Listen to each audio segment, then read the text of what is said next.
भारद्वाज सहायक प्राध्यापक अर्थशास्त्र शासकीय MMR PG महाविद्यालय चांपा। आज मैं रीडिंग मटेरियल के रूप में MA से 4th semester paper second macro economics unit 5 monetary vs federalism the debate बहुत रोचकर विषय आज लेकर आया हूँ आप लोग समक्ष में। मौद्रिक एवं राजकोषीय नीति पर वाद विवाद। मौद्रिक नीति क्या है? तो मौद्रिक नीति का आशय केंद्रीय बैंक द्वारा मुद्रा की पूर्ति पर नियंत्रण करने एवं जिससे सामान्य आर्थिक नीति के उद्देश्य पूरा हो सके। माने मौद्रिक नीति का तात्पर्य मुद्रा की मात्रा उनके नियंत्रण से है। वही राजकोषीय नीति का तात्पर्य सरकार अपने आय व्यय के कार्यक्रमों को इस प्रकार से संचालित करती है जिससे देश की राष्ट्रीय आय बढ़ सके और अवांछनीय प्रभाव को रोका जा सके। मौद्रिक नीति के क्या उपकरण हो सकते हैं? तो मौद्रिक नीति के सिर्फ दो उपकरण हैं, परिमाणात्मक जैसे बैंक दर नीति, खुले बाजार की क्रियाएं, नगद कोष अनुपात। दूसरा गुणात्मक जहां पर चयनात्मक साख नियंत्रण, उपभोक्ता साख की राजनीतिक नैतिक दबाव, प्रचार प्रत्यक्ष कार्रवाई, ये दोनों मौद्रिक नीति के अंतर्गत आते हैं। राजकोषीय नीति के उपकरण की बात अपन करें तो राजकोषीय नीति में बजट संबंधी नीति मुख्य घटक होती है जिसमें घाटे की बचत, आधिक्य और संतुलित बजट को अपनाया जा सकता है। क्षतिपूरक राजकोषीय नीति में मंदी के समय जैसे घाटे का बजट बनाना। वहीं राजकोषीय नीति के अन्य और बातें होती है जो उपकरण है सार्वजनिक व्यय में क्षतिपूरक और उद्दीपन व्यय, करारोपण नीति और सार्वजनिक नीति। तो मौद्रिक नीति में मुद्रा से संदर्भित बातें आती है उसके उपकरण के अंतर्गत, और राजकोषीय नीति के अंतर्गत राजकोष को संचालित करने के लिए आय व्यय और ऋण से संदर्भित बातें यहाँ पर उपकरण के अंतर्गत आती है। मौद्रिक नीति के क्या उद्देश्य हो सकते हैं? तो मौद्रिक नीति में कीमतों को स्थिर रखना, पूर्ण रोजगार की प्राप्ति, आर्थिक विकास, विनिमय स्थिरता और तटस्थ मुद्रा।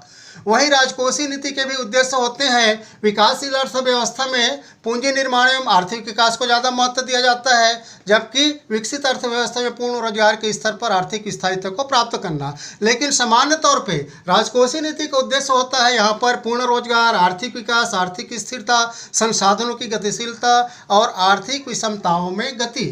तो मौद्रिक नीति में मुद्रा की मात्रा को नियंत्रित करते हुए कीमत स्थिरता, पूर्ण रोजगार यह है, और राजकोषीय नीति में आर्थिक विकास, आर्थिक स्थिरता की बातें को रखी जाती है। दोनों नीति में वास्तव में देखा जाए यहाँ पर तो पूर्ण रोजगार और आर्थिक स्थिरता ये दोनों अर्थव्यवस्था के मुख्य उद्देश्य होते हैं किसी भी देश का।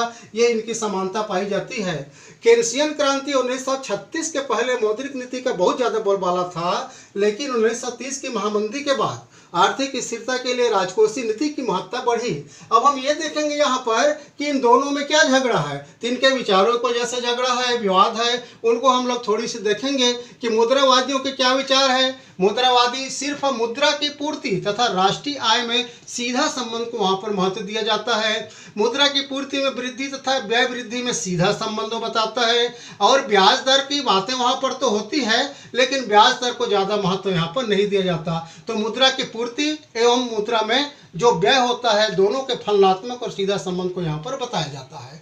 जबकि केन्सियर विचार कहता है कि इन्होंने देखा कि 1929-30 की मंदी आई और 1939 से 45 के मध्य द्वितीय युद्ध के समय जर्मनी में अत्यधिक मुद्रास्फीति आया, तो इस समय ये मौद्रिक नीति कारगर नहीं हुआ, इसलिए इन्होंने अपने उद्देश्य दूसरा रखे। इन्होंने बताया कि कर की दरों में परिवर्तन, कर उपभोक्ता व्यय तथा सरकारी व्यय में परिवर्तन कर राष्ट्रीय आय पर सीधा प्रभाव पड़ता है। करों के दरों में परिवर्तन करेंगे तो उपभोक्ता व्यय पर प्रभाव पड़ेगा, और सरकारी व्यय में परिवर्तन का राष्ट्रीय आय पर सीधा प्रभाव पड़ता है। तो इन्होंने व्यय और टैक्स को ज़्यादा महत्व दी यहाँ पर। वास्तव में 1964 में अमेरिका का कर कटौती, 1970 में मुद्रावादी प्रभाव, 1979 में अमेरिका में हुए मुद्रास्फीति, 1979 से 82 में मुद्रावादियों के प्रयोग, 1980 के बाद मुद्रावादियों का पतन कुछ होना, और 2008 की वर्तमान की विश्वव्यापी मंदी की स्थिति है। इन विभिन्न समयों में मौद्रिक एवं राजकोषीय नीति की अपनी अलग अलग भूमिका रही। निश्चित नहीं कहा जा सकता कि किनकी एकदम ज़्यादा प्रभाव था, किनका कम था। मिला जुला भूमिका दोनों का देखा गया, और इसलिए हम कह सकते हैं कि किसी भी अर्थव्यवस्था के लिए दोनों नीति की महत्ता है, दोनों नीति महत्वपूर्ण है, दोनों का कोई विवाद नहीं होना चाहिए, दोनों आपस में परस्पर संबंधित है। धन्यवाद।